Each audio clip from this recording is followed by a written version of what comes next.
சிவகங்கையில் அண்ணாமலை உருவ பொம்மையை எரிக்க முயன்ற அதிமுகவினருக்கு எதிர்ப்பு தெரிவித்து பதிலுக்கு பாஜகவினர் எடப்பாடி பழனிசாமி உருவ பொம்மையை எரிக்க முயன்றதால் கட்சியினருக்கும் போலீசாருக்கும் இடையே தள்ளுமுள்ளு ஏற்பட்டது.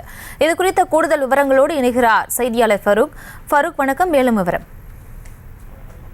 வணக்கம் பிரியங்கா. நேற்று இரவு அதிமுகவினுடைய கட்சி தொண்டர்கள் பாரதிய ஜனதா கட்சியினுடைய மாநில தலைவர் அண்ணாமலை அவருடைய உருவ பொம்மையை அரண்மனை வாசல் பகுதியில் எரிப்பதற்காக முயன்றனர்.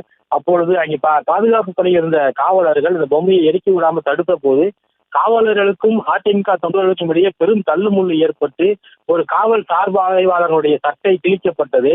மேலும் சில தொண்டர்களுக்கு காயம் ஏற்பட்டது. இதனால் அந்த பகுதியில் பெரும் பரபரப்பு ஏற்பட்டது.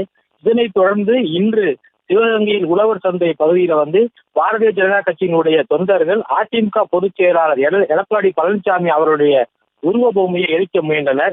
அப்போது சிலர் அந்த பகுதியில் எடப்பாடி பழனிசாமி அவர்களுக்கு எதிராக கோஷங்களை எழுப்பிக் கொண்டிருந்த போது திடீரென்று வேறொரு பகுதியில் கட்சி தொண்டர்கள் சிலர் எடப்பாடி பழனிசாமி அவருடைய உருவப்பொம்மையை எரிக்க முயன்றனர். அதை பறிக்க முயன்ற காவல்துறையினருக்கும் அவர்களுக்கும் தள்ளுமுள்ளு ஏற்பட்டு அருகில் இருந்த ஒரு கடையில் இருவரும் உள்ளே புகுந்ததால் பெண் நடத்தி வந்த கடையில் இருவரும் உள்ளே புகுந்ததால் அந்த பெண் அலறி அடித்து கூச்சலிட்டார்.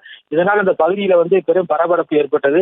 பின்னர் காவல்துறையினர் தலையிட்டு அந்த உருவ பொம்மையை பறித்து சென்றனர். இந்த நிலையில தொடர்ந்து இரு கட்சியினரும் மாறி மாறி போராட்டங்களை நடத்தி வருவதால் அசம்பாவித சம்பவங்கள் எதுவும் நிகழாத வண்ணம் சிவகங்கையில் காவல்துறை பாதுகாப்பு பணி பலப்படுத்தப்பட்டுள்ளது. இதனால் சிவகங்கை நகரில் அரசியல் வட்டாரத்தில் ஒரு பரபரப்பு ஏற்பட்டுள்ளது. விவரங்களுக்கு நன்றி ஃபரூக். செய்திகளை உடனுக்குடனும் துல்லியமாகவும் தெரிந்து கொள்ள சப்ஸ்கிரைப் பண்ணுங்க.